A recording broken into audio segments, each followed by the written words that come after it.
ఈ వీడియోలో నేను సరదాగా ఒక విషయం చెప్పాలనుకుంటున్నాను. అదేంటంటే కొంతమంది స్టూడెంట్స్ ఐఏఎస్ ప్రిపేర్ అవుతుంటే వాళ్ళ పేరెంట్స్‌కో సైకాలజీ ఉంటుంది. లేదా ఇంట్లో వాళ్ళకి ఉంటుంది. ఒకవేళ పెళ్ళైతే పెళ్ళానికో మొగుడికో ఉంటుంది. అదేంటంటే నలుగురికి మా అబ్బాయి ఐఏఎస్ లేదా మా అమ్మాయి ఐఏఎస్ అవుతోంది తెలుసా అని చెప్పుకోవడం. మా అబ్బాయి లేదా మా అమ్మాయి ఐఏఎస్ చదువుతోంది తెలుసునా నీకు? మా ఆవిడ ఐఏఎస్‌కి ప్రిపేర్ అవుతోంది తెలుసునా నీకు? మా ఆయన ఐఏఎస్‌కి ప్రిపేర్ అవుతున్నాడు తెలిసినా మీకు అని చెప్పే దురలవాటుని మానుకోండి. మావాడు ఐఏఎస్ ప్రిపేర్ అవుతున్నాడని ఢంకా బజాయించి చెప్పాల్సిన అవసరం లేదు.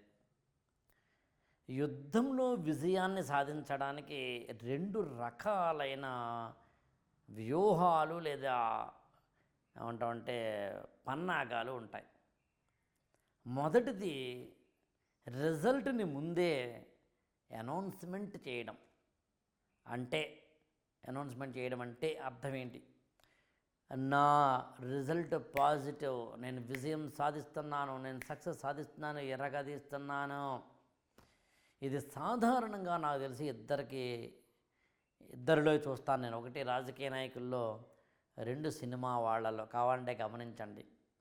రాజకీయ నాయకులు పదే పదే చెబుతారు, నేను ఎమ్మెల్యేగా పోటీ చేస్తున్నాను, గెలుస్తాను, మా ప్రభుత్వమే వస్తోంది, ఏదో 150కి 130 సీట్లు మావే, 190కి 150 మావే, అసలు 170కి 170 మావే, అసలు మొత్తం అన్నీ మావే, అన్నీ స్వీప్ చేసేస్తున్నాము, ఎదుటి వాళ్ళందరూ కూడా ఇంటికి వెళ్ళిపోవాల్సిందే, వాళ్ళు ఏదో చెప్తుంటారు.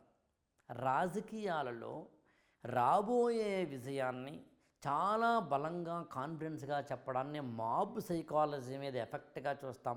అంటే జనంలో ఈడు గెలుస్తాడట, ఈ పార్టీ గెలుస్తుందట అనగానే ఆ పార్టీకి, గెలిచే పార్టీకి ఓటు వేస్తారు అనేది ఆ మాబ్ సైకాలజీ నిజానికి ఈ మధ్యకాలంలో పోయింది. అయినా రాజకీయ నాయకుల వ్యూహం అది.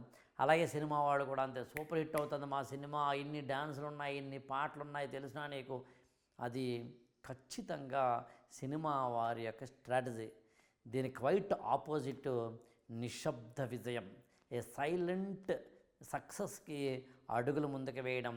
నాకు తెలిసి ఏ రంగాల్లో అది ఉందో నాకు తెలియదు, కానీ ఖచ్చితంగా ఉండాల్సిన రంగం మాత్రం మన ఐఏఎస్ ప్రిపరేషన్ రంగం.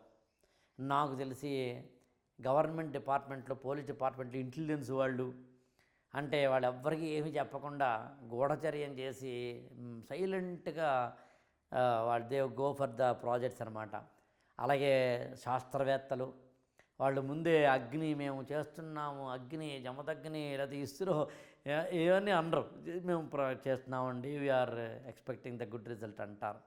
సో అందుకని నా సజెషన్, దయచేసి మీ ఇంట్లో వాళ్ళు ప్రిపేర్ అవుతున్నారని మీరు డంకా బజాయిని చెప్పకండి. The other side of the coin మీరు కూడా నలుగురికి చెప్పకండి, నీకు తెలిసినా నేను ఐఏఎస్ ప్రిపేర్ అవుతున్నాను, నీకు తెలిసినా నేను ఐఏఎస్ ప్రిపేర్ అవుతున్నానని. అలా చెప్పడం తప్పేం కాదు. కానీ ఏమవుతుందంటే ఎవరైనా మిమ్మల్ని డిస్కరేజ్ చేయొచ్చు, లేదా ఎక్కువ సలహాలు ఇవ్వవచ్చు, లేదా మిమ్మల్ని మిస్గైడ్ చేయవచ్చు, లేదా వాళ్ళకేదో తెలిసిన నాలెడ్జ్ని మీ మీద రుద్దవచ్చు. నేను కాదను, మన మేలు కోరే ఒకరిద్దరు ఉండకపోరు. కానీ అయినా ఒక గురువుని ఎంచుకోండి, ఓ కోచింగ్ సెంటర్ని ఎంచుకోండి, ఆ కోచింగ్ సెంటర్లో ఉన్న ఫ్యాకల్టీలతో మాట్లాడండి, ఏదైనా ఒక మెంటార్ని ఎంచుకుంటే మెంటార్తో మాట్లాడండి.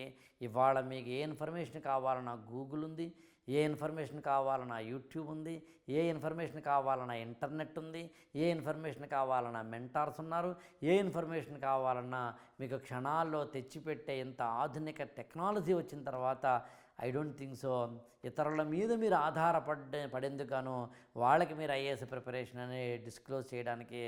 అందుకని డిస్క్లైమర్ వేయండి, నేను ఒక యజ్ఞంలో ఉన్నాను రా, నన్ను డిస్టర్బ్ చేయకండి అని చెప్పండి తప్ప, దయచేసి నేను ఐఏఎస్ ప్రిపేర్ అవుతున్నాను ఢామ్ ధూమ్ ధూమ్ ఢామ్ అని మాత్రం చెప్పకండి.